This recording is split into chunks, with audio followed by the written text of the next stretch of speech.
Hello. Hello. हा, नमस्कार sir. नमस्कार. हो सर, जसं की तुम्ही सांगितलं होतं अगदी त्याप्रमाणे आपल्याला राज्यात पाऊस पाहायला भेटलाय.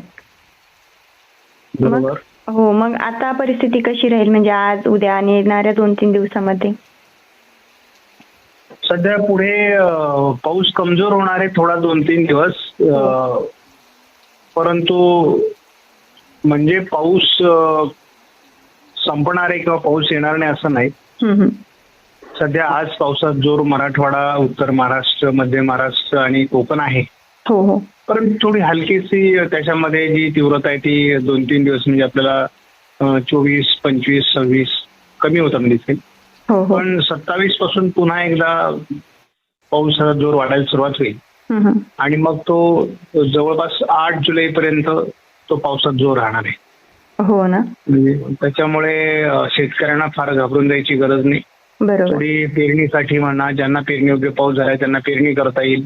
हो हो. ज्यांनी टोमॅटो म्हणा किंवा मिरची वगैरे अशी भाजीवर्गीय पिकं लावलेली आहेत हो. त्यांना त्याची निगा करण्याची वेळ मिळेल. बरोबर. त्यामुळे हा जो काही उघडीप थोडीफार मिळेल ती काही भागात मिळेल, सगळीकडे मिळणार नाही. हा हा. त्यामुळे शेतकऱ्यांनी आता आज मान्सून जवळपास महाराष्ट्र ओलांडेल हो हो. आणि मग संपूर्ण महाराष्ट्रात आता आज मान्सून पोहोचलेला असेल. हो. त्याच्यामुळे शेतकऱ्यांना एक समाधान राहील आणि थोडी शेतीची कामं उरकवण्याकरता त्यांना थोडा 1-2 दिवस काही भागात थोडी सवलत मिळेल. हो. परंतु पुढे मात्र 10 दिवस ते 11 दिवस कंटिन्यू पावसाचे आहे हो. आणि तो भाग बदलत पाऊस पडणार आहे. सर्वच ठिकाणी दररोज पाऊस पडणार नाही. हो. त्यामुळे शेतकऱ्यांनी घाबरून जायचं नाही. ज्या भागात आता पाऊस झालेला नाही त्या ठिकाणच्या शेतकऱ्यांना कधी पाऊस येईल याची ओढ लागलेली आहे. बरोबर. आणि बाकीच्यांना पाऊस झालाय सर, आम्हाला पाऊस झालेला नाही अशी त्यांची मागणी असते. तर त्यांना सांगू इच्छितो की जरी आता सध्या पावसाचा जोर कमी झाला 2-3 दिवस तुमच्या भागामध्ये, तर त्यांनी असं समजायचं नाही की आता पाऊस गेला. पाऊस पुन्हा येणार आहे आणि तो 8-10 दिवस पुन्हा जोरदार पडणार आहे. कारण अजून मान्सूनला पूर्ण देश व्यापायचा आहे आणि त्यामुळे मान्सून पुन्हा एकदा सक्रिय होईल आणि त्या काळात आपल्याला पुन्हा सगळ्यांना पेरणीयोग्य पाऊस होईल. 10 जुलैपर्यंत महाराष्ट्रात बहुतांश शेतकऱ्यांच्या पेरण्या झालेल्या असतील. हो बरोबर.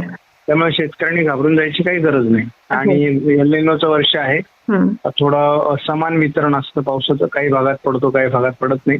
हो. आणि थोडंफार उघडझाप असते. हो.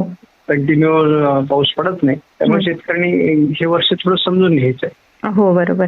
म्हणजे आता काही भागांमध्ये पाऊस झालेला आहे, परंतु काही ज्या भागात झाला नाही ते शेतकरी विचारतात, तर त्यांनी घाबरून जायचं कारण नाहीये. तर सर्व काही घाबरायची गरज नाही. पाऊस येणार आहे पुढे आणि जुलैमध्ये चांगला पाऊस आहे. त्यामुळे शेतकऱ्यांनी काही घाबरायची गरज नाही. जुलैमध्ये फारसा खंड नाहीये. जसा जून मध्ये आपल्याला 20-22 तारखेपर्यंत 21 तारखेपर्यंत खंड होता, त्यानंतर पाऊस सुरू झाला. परंतु एक पॅटर्न आहे आता काही वर्षापासून 15 जुलै नंतरच पाऊस सक्रिय होतो आणि तो 15 ऑक्टोबर पर्यंत पडतो. बरोबर. त्यामुळे 15 जून नंतरच्या पावसाला आपण गुढी धरून चालायचं इथून पुढे. हो हो बरोबर. म्हणजे जुलैमध्ये पाऊस आहे तोही चांगला. हो हो, जुलैत पाऊस पडणार आहे. शेतकऱ्यांनी घाबरायचं नाही. त्यांच्या पिकापुरता, पेरणीपुरता, त्यांच्या गरजेपुरता पाऊस पडून जाईल. विहिरींना पाणी येणार आहे. नदी ओढे प्रवाहित होतील. आता कालच्या पावसाने देखील बऱ्याच ठिकाणी ओढे, नदी, नाले व्हायला लागलेले आहेत. हो बरोबर. आणि आज देखील आपल्याला काही ठिकाणी तशाच स्वरूपाचा पाऊस होताना बघायला मिळेल. थोडा गॅप जरी झाला तरी नंतर पुन्हा एकदा तशाच स्वरूपाचा पाऊस आहे. त्याच्यामुळे काही घाबरायची गरज नाही. आणि कंटिन्युअस जुलैमध्ये पाऊस असल्यामुळे विहिरींना पाणी येणार आहे. बरोबर. सर, मग जुलैमध्ये जो पाऊस राहील त्यामध्ये वादळी वारे आणि विजांचा धोका राहील का? जुलै मधल्या पावसामध्ये शक्यतो असं काही नसतं. जुलैचा पाऊस शांत असतो, तो मान्सूनचा असतो. पण जर एखादं कमी दाबाचं क्षेत्र विकसित झालं आणि ते आपल्याकडे आलं तर मग वादळ वारा ते सगळंच असतं. तर मग तेव्हा ते अंदाज देता येतात. ते आताच आपल्याला सांगता येत नाही. हो बरोबर. ठीक आहे सर, छान माहिती दिली आपल्या शेतकऱ्यांना, त्याबद्दल धन्यवाद. ओके, धन्यवाद. Okay sir.